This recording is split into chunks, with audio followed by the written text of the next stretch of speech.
Salut YouTube!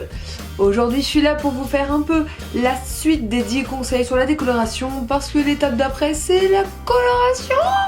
Aujourd'hui je vais vous parler de coloration, pas de coloration de coiffeur ni de coloration de supermarché, pas du tout. Je vais vous parler de coloration semi-permanente. Avant de commencer, comme d'habitude, je ne suis toujours pas coiffeuse, c'est super, mais je suis toujours pas coiffeuse. Donc voilà, mes conseils c'est toujours à prendre comme vous le souhaitez.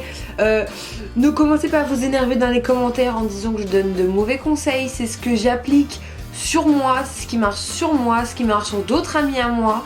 C'est les conseils que je donne à mes amis qui veulent m'écouter. Et comme vous êtes mes amis, et je vous fais cette vidéo pour vous donner les conseils que je fais.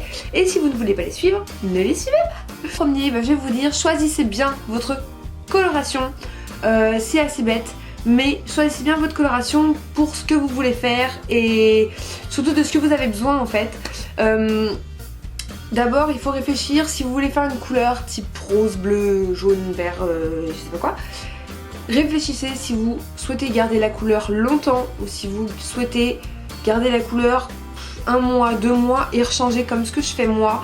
C'est-à-dire que certaines marques de coloration peuvent coûter un peu plus cher mais tenir beaucoup plus longtemps que certaines colorations random qu'on trouve. Et certaines colorations comme celle que je vais vous présenter peuvent ne durer que 3-4 shampoings. C'est vraiment super flash et du coup ça part très vite. Du coup ça c'est bien quand on veut changer de coloration rapidement et qu'on veut changer vite sans avoir besoin de décolorer à chaque fois et juste besoin de faire un petit toner, quelque chose comme ça. Voilà, il faut réfléchir à ça, ça c'est super important. Moi voilà, je change tout le temps de coloration, vous avez peut-être remarqué.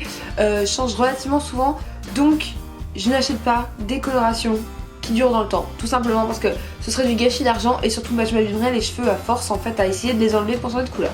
Donc je vais vous présenter 3 marques de coloration. Dans un premier temps je vais vous présenter Stargazer. Donc là je n'en ai pas chez moi, j'en ai plus, j'ai arrêté Stargazer. Donc c'est une marque de coloration qui est relativement facile à trouver je crois. Il y a pas mal de boutiques un peu alternatives qui en vendent généralement. Moi je sais qu'à Nantes il y a une boutique qui s'appelle Rocagogo qui en vend. Avant ça il y avait un autre magasin qui en vendait, donc c'est pour ça que en première coloration je me suis tournée vers celle-là parce que j'en avais déjà vu partout, alors je me suis dit que j'allais tenter celle-là. C'est ça que j'ai utilisé pour faire mon premier rose, donc c'était un rose super flashy, je vous mets une petite photo là. C'était super flash de ouf.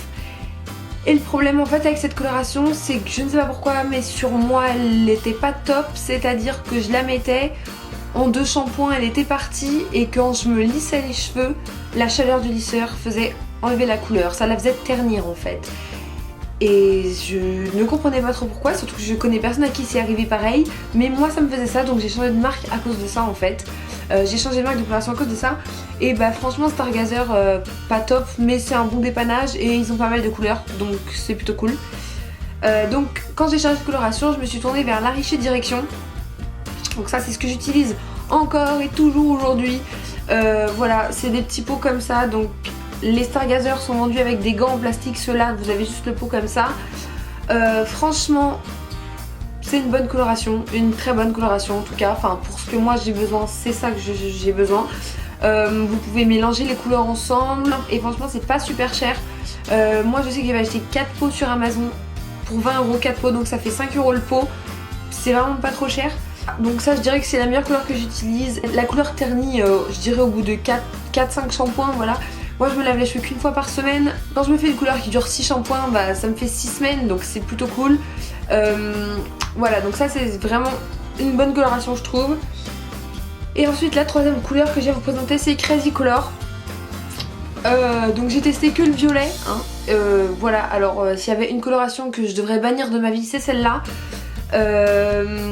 J'ai acheté du violet et là aussi vous voyez du violet, c'est tout simplement parce que Crazy Color c'est la marque la plus facile à trouver en France parce que vous pouvez l'acheter chez les grossistes de coiffure comme Bleu Libellule.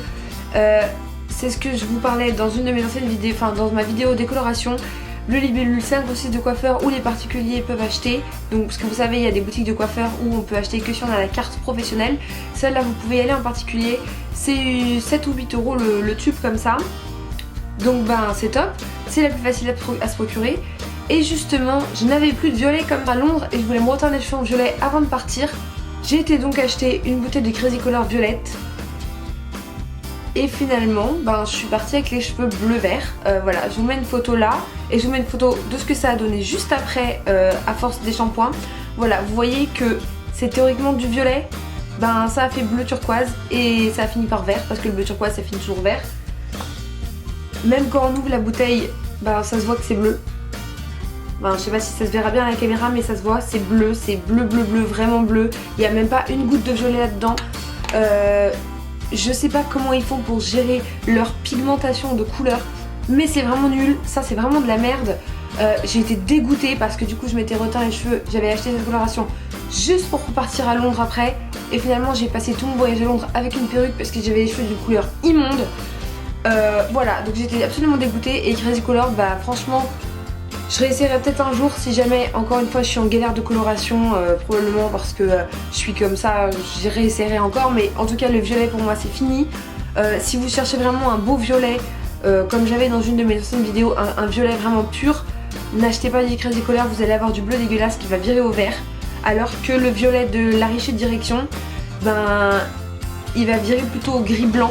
Parce que moi c'est ce que je cherche généralement quand je fais du violet, c'est plutôt virer au gris blanc plutôt qu'au vert. Et ensuite pour mon gris que j'ai sur moi actuellement, j'ai utilisé cette coloration qui est la Eugène Perma Blush Satin.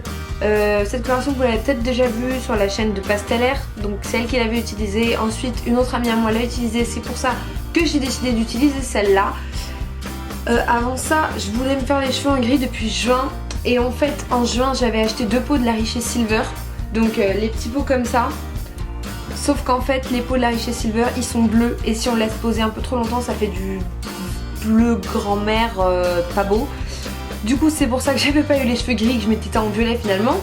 Mais en fait ça fait vraiment une couleur immonde et voilà, parce que c'est pas du gris quoi, c'est un toner en fait. Donc c'est pour ça que j'ai acheté ça. Donc là la coloration à l'intérieur elle est un peu prune violette et en tout cas ça fait du gris. Cette coloration là elle est sans oxydant. Donc vous pouvez la mélanger à de l'après-shampoing pour la diluer aussi. Donc ça en fait 2 fois plus. Par contre c'est pas le même prix. Je l'ai acheté à Bleu Libellule et c'est 23 € le tube comme ça. Donc il y a quand même une bonne contenance dedans, mais c'est vraiment pas le même prix. Après je pense que ça vaut le coup quand même. Le seul souci c'est qu'elle a des pigments verts à l'intérieur. Et quand on décolore du gris comme ça, ça fait du vert. Donc ça c'est chiant, mais bon voilà, pour l'instant comme je suis grise ça va quoi. Deuxième conseil, je vais vous dire de diluer vos couleurs. C'est-à-dire que si vous voulez faire une couleur pâle, genre rose pâle, vert pâle, rouge pâle c'est rose, rose pâle, violet pâle, enfin bleu pâle, n'importe quoi, achetez la couleur la plus foncée que vous pouvez acheter dans la coloration que vous avez choisie. Achetez la couleur la plus foncée, diluez-la avec de l'après-shampoing ou du soin, ou les deux. Tout simplement parce que de cette façon un petit pot ça va vous faire vraiment 5-6 colorations, alors qu'un petit pot comme ça fait les cheveux complets en réalité. Moi c'est ce que je fais. Et mon violet là, vous m'avez vu 3 mois avec les cheveux violets, c'est le seul pot que j'ai utilisé. Voilà, et il en reste encore un chouïa dedans, il en reste vraiment un petit peu. C'est le seul pot que j'ai utilisé parce que je l'ai dilué à chaque fois comme un dingue. En gros si vous faites ça, non seulement vous allez avoir plus de coloration, faire des économies, mais en plus de ça vous allez faire des soins à chaque fois que vous refaites votre coloration. Vous allez faire des soins qui vont poser longtemps et plus vous laissez poser longtemps votre coloration, plus elle va tenir sur vos cheveux et plus vous laissez poser vos soins longtemps et plus vous allez avoir de beaux cheveux. Donc les deux en même temps c'est tout bénef, donc voilà c'est cool. En troisième conseil je vous dirais d'éviter les shampoings avec trop de sulfate. Donc par exemple pour ceux qui ont des pellicules et qui utilisent du Head & Shoulders, je pense que Head & Shoulders et coloration semi-permanente ça fait pas trop bon ménage. Head & Shoulders comme je vous le disais c'est ce que j'utilise pour enlever la coloration qui est sur mes cheveux. Donc je vous conseille pas d'utiliser ça quand vous souhaitez garder votre couleur. Utilisez plutôt des shampoings qui sont sans sulfate, genre des shampoings bio. Je sais qu'en grande surface on vend du Timothée qui n'a pas de sulfate, c'est-à-dire qu'en gros ça ne mousse pas. Surtout si vous vous lavez les cheveux genre tous les 2 jours. Arrêtez le sulfate, vous allez vraiment enlever votre coloration à chaque fois comme un dingue et du coup vous allez devoir la refaire tout le temps. En 3 ou 4ème, je ne sais plus trop, si vous souhaitez garder une coloration super longtemps, ce que vous pouvez faire c'est carrément acheter un petit pot de coloration et puis le diluer dans une bouteille d'après-shampoing entier. Et l'après-shampoing vous allez vous le faire à chaque fois que vous prenez votre douche et comme ça vous n'aurez pas besoin de faire vos colorations tout le temps. Voilà, donc c'est tout pour cette petite vidéo sur les colorations etc. Si vous avez des questions n'hésitez pas à les poser en barre d'infos, sachant que je suis pas sûre de pouvoir répondre à tout, mais j'essaierai au maximum de faire ce que je peux. Voilà, je vous dis à la prochaine.